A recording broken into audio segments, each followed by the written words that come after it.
Halo Smart User, dalam video ini kita akan membahas custom ROM Havok versi 3.6 di Xiaomi Redmi Note 7. Custom ROM Havok versi ini menggunakan kernel Darkonah Ekor 226 yang performanya cukup menjanjikan dan juga dengan suhu perangkat yang lumayan adem saat kita bermain game berat di Redmi Note 7 ini. Selanjutnya pada ROM ini terdapat setelan Xiaomi Pad yang di dalamnya ada menu seperti headphone gain, microphone gain, Mi Sound Enhancer, dan juga yang tak kalah pentingnya adalah fitur FPS Info yang bisa kita gunakan saat melakukan reset FPS saat bermain game. Dan juga dalam setelan ini kita bisa mengubah mode selinupnya menjadi permisif tanpa harus menggunakan aplikasi tambahan lain, namun perlu diingat bahwa fitur yang satu ini membutuhkan akses root untuk menjalankannya. Kemudian untuk penyimpanan sistemnya, ROM ini menggunakan memori internal sebesar 11 GB, sedikit lebih kecil dari ROM Corvus versi 6 yang pernah saya review sebelumnya. Lalu untuk penggunaan baterainya sendiri, ROM ini saya rasa cukup boros jika kita gunakan untuk bermain game secara intensif dengan SOT hanya mencapai 4-6 jam saja. Namun jika kita hanya menggunakannya untuk media sosial atau penggunaan normal saja dengan sedikit gaming, ROM ini mampu mendapatkan SOT sebesar 7 hingga 9 jam. Dan juga ROM ini dilengkapi dengan fitur Smart Charging yang membantu memutuskan atau memperlambat daya yang masuk saat sudah mencapai angka persentase yang sudah kita tentukan.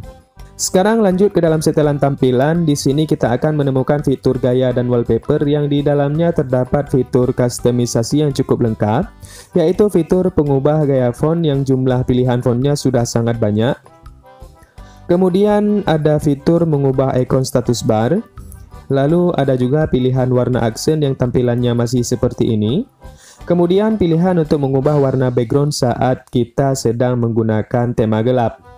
Lalu yang terakhir adalah pilihan untuk mengubah bentuk ikon di tampilan menu dari custom ROM-nya.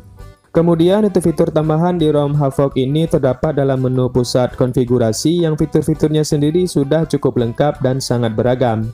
Dan juga perlu diketahui bahwa semua fitur dan setelan yang ada di ROM ini sudah 100% menggunakan bahasa Indonesia, jadi akan lebih membantu kita saat kita melakukan setelan terbaik dari fitur yang sudah tersedia ini. Kemudian untuk fitur keamanan pada ROM Havok versi 3.6 ini sudah cukup lengkap dengan tambahan fitur Face Unlock yang bacaannya cukup cepat. Selanjutnya untuk tampilan menu di quick settingnya juga sangat lengkap dengan pintasan FPS Info dan juga perekam layar yang sudah support perekaman audio internal. Lalu untuk launcher bawaannya, ROM ini menggunakan Shady Launcher dengan kustomisasi yang lumayan banyak, termasuk fitur Double Tap to Sleep yang bisa berfungsi dengan sangat baik. Kemudian untuk tes CPU throttling-nya bisa kalian lihat seperti ini.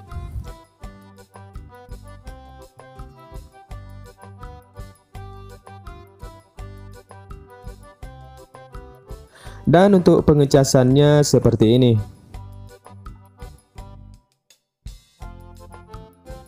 Kemudian untuk review performa gamenya, di sini saya mencoba game PUBG M dengan menggunakan GFX Tool untuk mengaktifkan grafik Smoke Extreme yang FPS-nya cukup stabil di atas angka 40-an seperti yang kalian lihat dalam cuplikan berikut ini.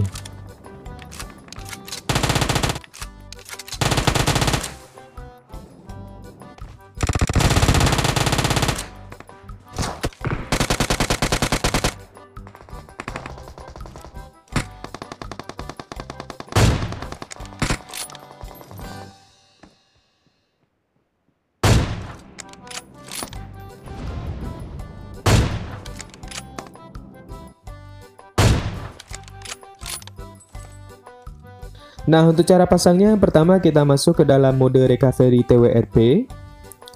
Kemudian kita pilih menu wipe. Lalu kita checklist Dalvik, cek data sistem dan vendornya. Kemudian kita swipe.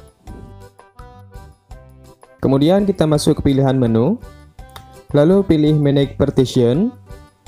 Kemudian pilih data. Selanjutnya kita pilih format data. Kemudian ketikkan yes, lalu OK. Maka semua yang ada di memori internal akan hilang. Kemudian kita pergi ke memori eksternal kita, lalu kita pilih custom ROM Havok versi 3.6 ini. Kita pilih custom ROM-nya. Kemudian kita swipe untuk menginstalnya. Setelah ROM-nya terinstall, kita wipe Dalvik dan change. kemudian pilih Reboot System.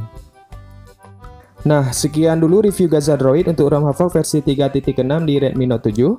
Semoga bermanfaat. Sampai jumpa lagi di video review ROM selanjutnya. Salam Smart User.